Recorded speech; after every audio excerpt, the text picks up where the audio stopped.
ಓಂ ನಮೋ ಭಗವತೆ ವಾಸುದೇವಾಯ ಧನ್ವಂತರಿಯೇ ಅಮೃತಕಲಶಹಸ್ತಾಯ ಸರ್ವಮಯ ವಿನಾಶನಾಯ ತ್ರೈಲೋಕ್ಯನಾಥಾಯ ಶ್ರೀ ಮಹಾವಿಷ್ಣುವೇ ನಮಃ. ಇಂದು ಆಯುರ್ವೇದದ ಅಧಿದೇವತೆ ಧನ್ವಂತರಿ ದೇವಸ್ಥಾನದಲ್ಲಿದ್ದೀವಿ. ಈ ದೇವಸ್ಥಾನ ಅತಿ ಅಪರೂಪವಾದದ್ದು. ನಾವು ಜಗತ್ತಿನಾದ್ಯಂತ ಶಿವನ ದೇವಸ್ಥಾನ, ವಿಷ್ಣು ದೇವಸ್ಥಾನ, ಹೀಗೆ ಹಲವಾರು ದೇವಸ್ಥಾನಗಳನ್ನು ನೋಡಿರುತ್ತೇವೆ. ಆದರೆ ಧನ್ವಂತರಿಯ ದೇವಸ್ಥಾನ ಅತಿ ವಿರಳ. ಧನ್ವಂತರಿಯ ಆರಾಧನೆಯ ಉದ್ದೇಶವೂ ಕೂಡ ವಿಭಿನ್ನವಾಗಿದೆ. ನಮ್ಮ ಹಿಂದೂ ಸಂಪ್ರದಾಯದಲ್ಲಿ ಆಯುಷಾರೋಗ್ಯ ವೃದ್ಧಿಸಲು ಹಾಗೂ ಗುಣಪಡಿಸಲಾಗದ ಕಾಯಿಲೆಗಳ ನಿವಾರಣೆಗಾಗಿ ಧನ್ವಂತರಿಯನ್ನು ಆರಾಧಿಸಲಾಗುತ್ತದೆ. ಮಂದಾರ ಪರ್ವತದಲ್ಲಿ ಸಮುದ್ರ ಮಂಥನ ನಡೆಯುವಾಗ ದೇವತೆಗಳಿಗೆ ಗುಣಪಡಿಸಲಾಗದ ವ್ಯಾಧಿಗಳು ಬಂದಾಗ ಮಹಾವಿಷ್ಣುವು ಧನ್ವಂತರಿಯ ಅವತಾರ ತಾಳಿ ದೇವತೆಗಳ ವ್ಯಾಧಿಗಳನ್ನು ಗುಣಪಡಿಸಿದರು ಎಂಬ ಉಲ್ಲೇಖವು ಭಾಗವತ ಪುರಾಣ, ವಿಷ್ಣು ಪುರಾಣ, ಮಾರ್ಕಂಡೇಯ ಪುರಾಣಗಳಲ್ಲಿವೆ. ಧನ್ವಂತರಿ ಜಗತ್ತಿನ ಮೊದಲ ವೈದ್ಯನೆಂಬ ಪ್ರತೀತಿ ಹಾಗೂ ನಂಬಿಕೆ ಇದೆ. ವೈದಿಕ ಸಂಪ್ರದಾಯದ ಪ್ರಕಾರ ಧನ್ವಂತರಿ ಆಯುರ್ವೇದದ ಹರಿಕಾರ.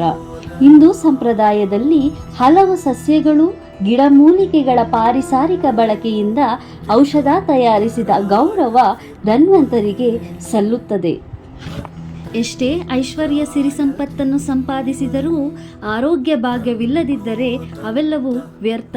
ಉತ್ತಮ ಆರೋಗ್ಯ ಮತ್ತು ಸಮೃದ್ಧಿಗಾಗಿ ಕಾರ್ತೀಕ ಮಾಸದಲ್ಲಿ ಬರುವ ದೀಪಾವಳಿ ಹಬ್ಬದ ಮೊದಲ ದಿನದಂದು ಧಾನ್ತೆರಾಸ್ ಅಥವಾ ಧನತ್ರಯೋದಶಿಯಂದು ಧನ್ವಂತರಿ ಜಯಂತಿಯನ್ನು ಆಚರಿಸುತ್ತಾರೆ.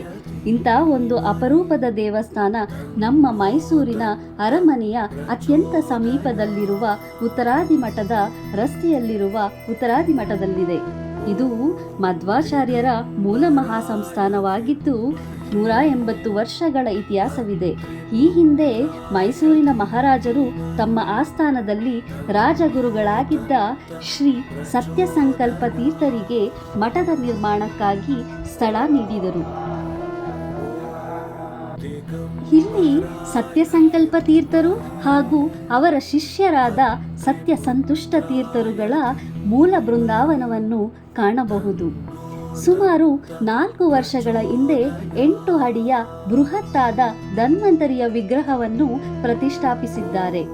ಮಧ್ವಾಚಾರ್ಯರು ರಚಿಸಿರುವ ತಂತ್ರಸಾರ ಸಂಗ್ರಹದಲ್ಲಿ ಇರುವಂತೆ ಧನ್ವಂತರಿಯು ಚಂದ್ರಮಂಡಲದ ಮಧ್ಯದಲ್ಲಿ ಕುಳಿತಿರುವ ದೇವರು ಎಂದು ಉಲ್ಲೇಖಿಸಿದ್ದಾರೆ. ಅದರ ಅನುಸಾರ ಈ ದೇವಸ್ಥಾನದಲ್ಲಿ ಪ್ರತಿನಿತ್ಯ ರಜತ ಚಂದ್ರ ಬಿಂಬವನ್ನು ದೇವರಿಗೆ ಧರಿಸಿರುತ್ತಾರೆ. ಭಾನುವಾರವು ಧನ್ವಂತರಿಯ ವಾರವಾಗಿರುವುದರಿಂದ ಇಲ್ಲಿ ಇಡೀ ಮನುಕುಲದ ಆಯುಷಾರೋಗ್ಯ ವೃದ್ಧಿಸುವುದಕ್ಕಾಗಿ ವಿಶೇಷವಾಗಿ ಧನ್ವಂತರಿ ಹೋಮ ನಡೆಸಲಾಗುತ್ತದೆ. ಹಾಗೆ ಇಲ್ಲಿ ಆಯುಷ್ ಹೋಮ, ಮೃತ್ಯುಂಜಯ ಹೋಮ, ನವಗ್ರಹ ಹೋಮಗಳನ್ನು ನೀವು ಸಹ ಮಾಡಿಸಬಹುದು. ಈ ದೇವಾಲಯವು ಪ್ರತಿದಿನ ಬೆಳಿಗ್ಗೆ 7:30ರಿಂದ 12 ಗಂಟೆ ಹಾಗೂ ಸಂಜೆ 5ರಿಂದ 8 ಗಂಟೆಯ ತನಕ ತೆರೆದಿರುತ್ತದೆ. ಅನಾರೋಗ್ಯದ ಸಮಸ್ಯೆಯಲ್ಲಿರುವವರು ಧನ್ವಂತರಿಯ ಮಂತ್ರವನ್ನು ಪ್ರತಿನಿತ್ಯ 108 ಬಾರಿ ನೀವು ಇರುವ ಕಡೆಯಿಂದಲೇ ಪಠಿಸಿ ಪ್ರಾರ್ಥನೆ ಮಾಡಿದರೆ ಆರೋಗ್ಯವು ಸುಧಾರಣೆಯಾಗುತ್ತದೆ ಎಂಬ ನಂಬಿಕೆ ಇದೆ. ಧನ್ವಂತರಿ ದೇವಸ್ಥಾನ ಪಕ್ಕದಲ್ಲೇ 40 ವರ್ಷದಿಂದ ಇದ್ದೀವಿ.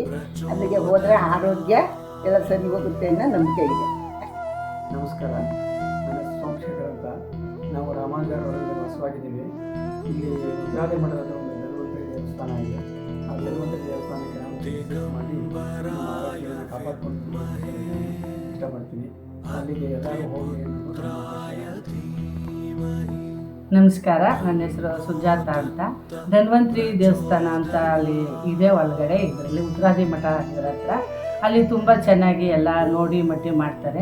ಅದರಿಂದ ಆರೋಗ್ಯ ಅಭಿವೃದ್ಧಿ ಎಲ್ಲ ಚೆನ್ನಾಗಿ ಬರುತ್ತೆ. ನಾವು ನಮ್ಮ ಮನೆಯವರು ಎಲ್ಲ ಹೋಗ್ತಾ ಇದ್ದೋ ಸುಮಾರು ವರ್ಷದಿಂದ ಹೋಗಿ ನಮ್ಮದು ಏನೇ ಒಂದು ಇದ್ರೂ ರೋಗಗಳು ಇದ್ರಾಗಿದ್ರೂ ಮನಸ್ಸಲ್ಲಿ ಕೇಳ್ಕೊಂಡು ಬಂದರೆ ಅದು ತುಂಬ ಚೆನ್ನಾಗಾಗತ್ತೆ. ನೀವು ಹೋಗಿ ಅಂತ ಎಲ್ಲರೂ ನಿಮ್ಮನ್ನ ಕೋರ್ಕೊತೀವಿ. ನಾವು ದೇವಸ್ಥಾನವನ್ನು ಪುನರಭಿವೃದ್ಧಿ ಮಾಡಿ ಅದರ ಉತ್ತಮ ವಾತಾವರಣವನ್ನು ನಿರ್ಮಾಣ ಮಾಡಿದ್ದಾರೆ. ಅಲ್ಲಿ ಪ್ರತಿಯೊಬ್ಬರು ಹೋದರೆ ಮನಸ್ಸಿಗೆ ಶಾಂತಿ ಸಿಗುತ್ತೆ ಅನ್ನೋದು ನಮ್ಮ ಭಾವನೆ ಆಗಿರುತ್ತೆ. ಪ್ರತಿಯೊಬ್ಬರು ಹೋಗಲಿ ಅನ್ನೋದು ಸಹ ನಮ್ಮ ಆಶಯ ಆಗಿದೆ. ನಮಸ್ಕಾರ. ನಮ್ಮ ಜೊತೆ ನಿಮ್ಮ ದೈವಿಕ ಪಯಣಕ್ಕಾಗಿ ಲೈಕ್, ಸಬ್ಸ್ಕ್ರೈಬ್ ಮತ್ತು ಶೇರ್ ಮಾಡಿ.